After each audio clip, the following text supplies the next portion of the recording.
일단 1번이 이제 양적인 부분, 진도 부분, 세 번째는 깊이.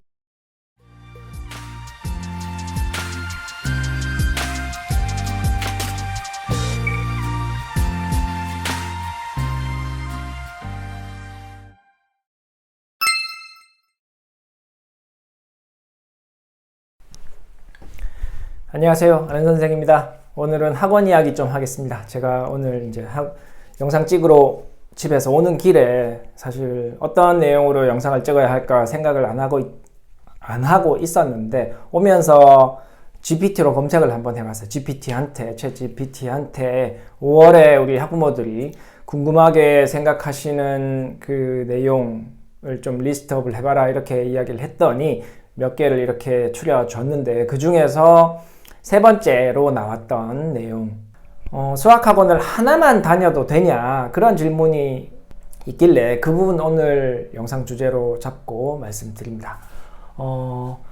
초등학생, 중학생, 고등학생 있지만 일단 대략 예상해 보면 수학학원 하나만 다녀도 되냐, 이런 질문은 대부분 초등학교 학생들, 학부모가 할 수 있는 질문 같아요. 중학생, 고등학생은 사실 한 과목을 두 개씩 다니기 사실 쉽지 않거든요. 그럴 이유도 일단 저는 없다고 생각하는데, 일단 중고등학생은 논외로 하고 초등학생 기준으로 말씀을 드리겠습니다.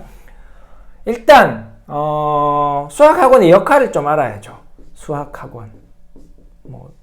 수학학원은 일단 이제 모르는 것을 알도록 하는 역할. 크게 범위를 잡으면 이거 하나밖에 없지만, 여기에는 이제 진도, 그죠? 모르는 부분을 진도를 나가면서 설명해주고, 이제 그렇게 해서 알도록 하는 것과, 그 다음에 진도를 나갔는데 이제 모르는 부분 알도록 하는 질문에 대한 답을 해주는 게 있죠. 두 번째는 진도를 나간다는 말은 이제 관리를 한다는 말이잖아요. 시간 관리. 학생한테 맡겨 두거나 학생이 인강을 듣는 것과 다르죠, 그죠? 이 학원을 다니면 뭐 이 정도가 지나면 뭐 이번 학기가 끝나고 또 다음 학기가 진행되고, 이런 것들이 어느 정도 정해져 있잖아요. 완벽하게 탁 잘라져 있지는 않다고 하더라도 저희 학원처럼 좀 어느 정도 관리가 돼서 이 학원을 어느 정도 다니면 어느 정도까지 진도가 끝나겠구나, 이렇게 계획이 있으니까 학원마다 그 부분을 보고 이제 학원을 다니게 되는 거죠. 이런 큰 이제 두 가지가 뭐 학원의 역할이 아닌가. 세부적인 거 일단 다 제가 제외하고 크게는 이렇게 볼 수 있습니다. 그죠? 그러면 수학학원 하나만 다녀도 되냐, 이런 질문을 할 때에는 어떤 생각을 가지고 이런 질문을 하게 되냐면, 저는 일단 1번이 이제 양적인 부분, 두 번째는 진도 부분, 세 번째는 깊이, 심화라고 하죠.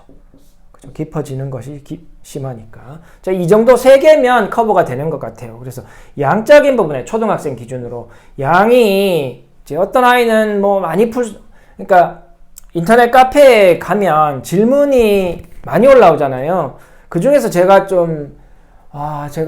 굳이 이런 걸 묻냐라고 이제 제가 생각하는 부분은 양에 관한 질문입니다. 예를 들면 이제 4학년인데 하루에 몇 장 푸나요?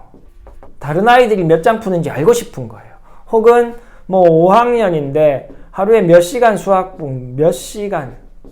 몇 시간 공부하나요? 이런 거 물어보시는 분들이 꽤 많더라고요. 그래서 딴 친구들이 몇 장 풀면 우리도 그만큼 풀어야 하는 것인가? 사실 저는 그렇게 생각하진 않거든요. 왜냐하면 이 질문에는 우리 아이의 실력과 다른 아이의 실력을 비교할 수 없잖아요. 비교할 수 없는 상태에서 이런 질문을 하고 저쪽에서 오는 답변을 보고 우리 아이가 지금 부족하구나, 이렇게 생각할 수 있기 때문에 제가 별로 좋아하는 질문은 아니에요. 양적인 부분에서 A 학원을 다니는데 양이 너무 적은 것 같아요. 그래서 B 학원을 보내야 하냐, 이런 생각을 할 수도 있잖아요. 그러면 저는 항상 말씀드리는 게, 이제 이게 소화가 되고 있냐, 항상. 소화가 되고 있고 그 다음에 학생이 하나 더 다니려는 의지가 있느냐, 강제적으로 하는 게 아니라 이제 그런 부분을 한번 고려해 봐야 되는 거죠. 양적인 부분에서 적다고 한다, 좀 적어 보여도 그게 학생한테 맞을 수 있잖아요. 학생의 역량이 이 정도인데 이제 꽉 채우면, 근데 한 지금 A 학원에서 이 정도를 채우고 있다, 그러면 저는 오케이다 이거죠. 좀 쉬어야 될 거 아니에요. 근데 부모들이 좀 잘 모르는 게 욕심이 앞서다 보니까 막 이만큼 하려고 하는 거예요. 애가 쉬는 시간이 너무 많은 것 같습니다. 그래서 더 채우려고 하는 거죠. 이 두 개를 채우다 보면 이제 아이의 역량을 넘어서 버릴 수도 있는 거예요. 이렇게, 그죠?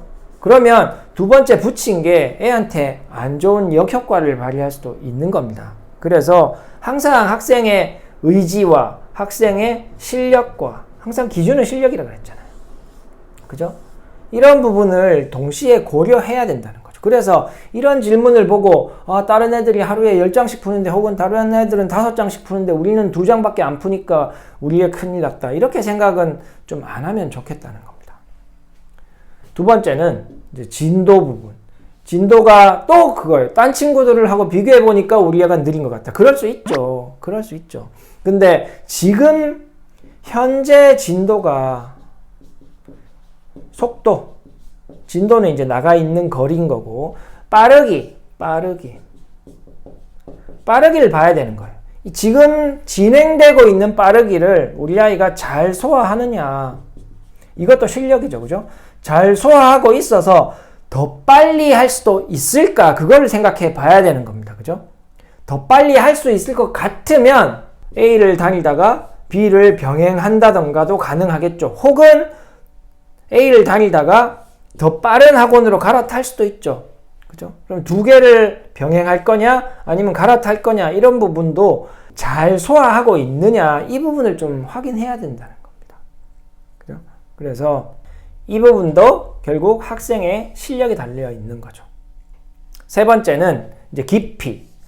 A 학원을 다니고 있는데 A 학원에서는 기본 혹은 기본에서 응용만 하고 있는데 B 학원에는 이제 심화도 하더라. 예를 들어서 디딤돌 기응을 A 학원에서 하고 있는데 A 학원에서는 심화를 안 시켜주는데 다른 아이들을 보니까 다 심화를 하고 있더라. 혹은 최상위 S나 최상위를 풀고 있더라. A 학원에서는 왜 안 시켜주느냐? 만약에 A 학원에서 이 학생의 실력이 기본 응용까지가 최대치라고 판단했기 때문에 안 하고 있을 수 있거든요.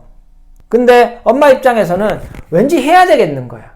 왠지 안 하고 있으면 불안하고, 그래서 기본 응용도 힘들어하는 학생을 또 딴 학원에 보내서 심화까지 하고 있는 이런 경우도 있습니다. 저도 많이 봤는데 이런 경우는 별로 좋지 않은 방법이죠. 실력에 맞지 않는 거잖아요. 이 A 학원에서 실력을 잘못 판단했으면 모르겠지만 정확하게 판단하고 이 정도 하는 거면 이 학원에 B 학원을 추가하는 건 별로 좋은 방법이 아닌 거죠.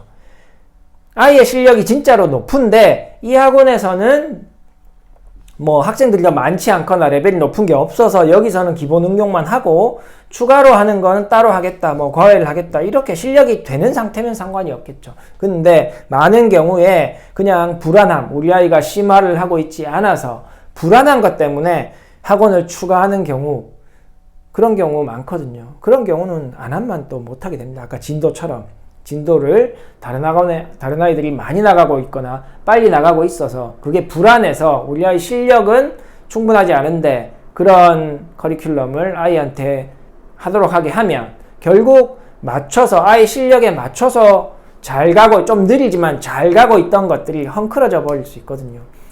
한 재작년쯤 본 것 같아요. 2년 동안 어떤 1% 카페에 있던 글입니다. 2년 동안 과외를 이제 열심히 했는데 중학교 과정에 대해서, 근데 중학교 올라가려고 보니까 중학교 수학이 하나도 안 돼 있더라. 그런 부분, 이제 그리고 나서 이제 과외 선생님이나 아이 탓을 하는 그런 글을 본 적이 있습니다. 근데 그건 아이 탓이나, 과외 선생님은 탓할 수 있죠. 선생님은 아이의 실력을 분명히 알고 있었을 테지만 이야기를 제대로 안 해준 거니까. 그러면 사실 아이 탓은 하면 안 됩니다. 적어도 본인 탓이고 선생님 탓인 거죠. 그죠? 근데 아이 탓을 하는 경우도 제가 많이 봤기 때문에 그렇게 하시면 안 되는 겁니다. 그래서 학원을 2개 다닐 거냐 1개 다닐 거냐 그 부분은 철저하게 지금 현재 아이의 실력이 어떠냐를 먼저 아셔야 되고, 그 다음에 목적에 따라서 진도를 좀 빨리 나가도 되겠다 그러면 뭐 2개를 하던가 아니면 학원을 바꾸면 되고, 아니면 뭐 심화를 할 수 있는 아이인데 지금 이 학원에서는 안 되니까 그러면 마찬가지로 다른 학원으로 가던가, 아니면 심화를 추가로 초등학생 때는 시간이 좀 있으니까 추가로 하는 방법도 나쁘지 않을 것이다. 근데 개인적으로 그냥 말씀을 드리면 실력에 맞는 수업을 한 학원에서 듣는 게 저는 제일 깔끔하지 않겠냐 이렇게 말씀을 드립니다. 하나를 똑바로 하는 연습을 하는 게 초등학생들한테는 가장 필요한 거기 때문에 저는 그렇게 생각합니다. 다음에 또 다른 내용으로 찾아오도록 하겠습니다. 감사합니다. 안녕. 수업 화이팅!